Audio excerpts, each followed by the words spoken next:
मित्रों, देवत्व को प्रकट करने और उसके अस्तित्व के साथ स्वयं को जोड़ने का एकदम सरल उपाय है कि हम प्रकृति के अनुरूप दिनचर्या को अपना लें। ईश्वर कोई व्यक्ति, कोई वस्तु या हमारी परिभाषा में गढ़ा कोई विचार नहीं है। वह अस्तित्व का अनंत विस्तार और उसकी पावनता है जो हर एक पल और हर जगह मौजूद है।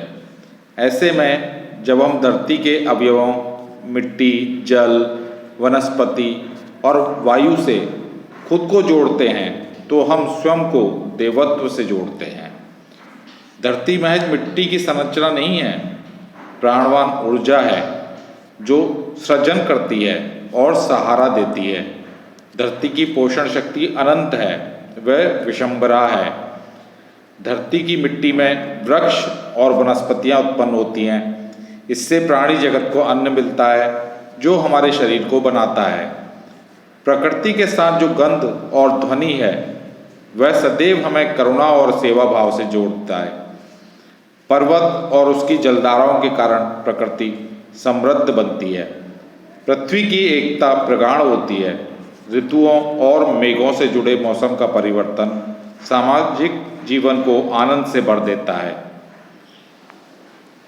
वनस्पति और मनुष्य इस धरती की संतान है। धरती के कारण ही मनुष्य और वनस्पति दोनों दीर्घजीवी हैं। परस्पर आश्रित होने के कारण दोनों विकसित होते हैं। पर्वतों की गोद, नदियों के संगम में मनुष्य के मन में चिंतनशीलता आती है। वह प्रकृति की रहस्यमय शक्ति का चिंतन करता है। चिंतन के पश्चात देवदार, बरगद, पीपल, आम, शाल और केला जैसा विशाल और पवित्र वृक्षों के साथ व्यक्ति अपना संबंध जोड़ता है। इनसे ज्ञान प्राप्त करता है और उन्हें सम्मान देता है। इससे वृक्ष देवता की परिकल्पना होती है। हमारे मन में लताओं, पुष्पों और जल तथा वायु का भी बड़ा स्थान है। ये प्राणी का प्रकृति के प्रति एक आदर भाव बनाते हैं। ऐसे ही भाव के कारण यह भावना बनी कि पृथ्वी हमारी माता है और हम उसके पुत्र हैं। यदि सभी जन का यह भाव और आगे बढ़ता जाए तो उसकी चेतना की प्राणवायु में देवत्व का संचार होता जाएगा और व्यक्ति पृथ्वी से आकाश तक छा जाएगा। जहाँ भी दिव्यता दिखी वहाँ देवत्व को प्रतिस्थापित कर दिया।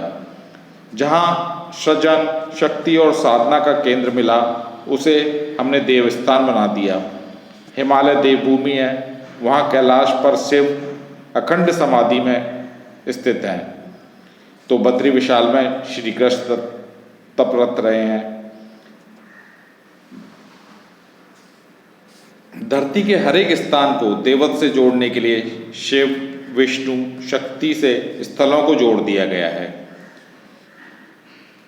जो हमारे जीवन को भरती है, पुष्ट करती है और स्वस्थ रखती है वह प्रकृति ही है। प्रकृति क्या है? नदियों में निरंतर बहने वाला जल, आकाश में सदा बहने वाली वायु, सूर्य का नित्य प्रति मिलने वाला तेज, हर ऋतु के अनुसार अन्न, फल और मधु देने वाली पृथ्वी, निर्बाध विचरण का अवसर प्रदान करने वाला आकाश, ये सब प्रकृति हैं। ये सब हमारे मन और काया को प्रसन्न करने के लिए हैं। जब हम प्रकृति के इन गुणों को अपने अंदर समाहित कर लेते हैं तो हम प्रकृति में हो जाते हैं। यह प्रकृति ही ईश्वर है जो हमें धारण करती है।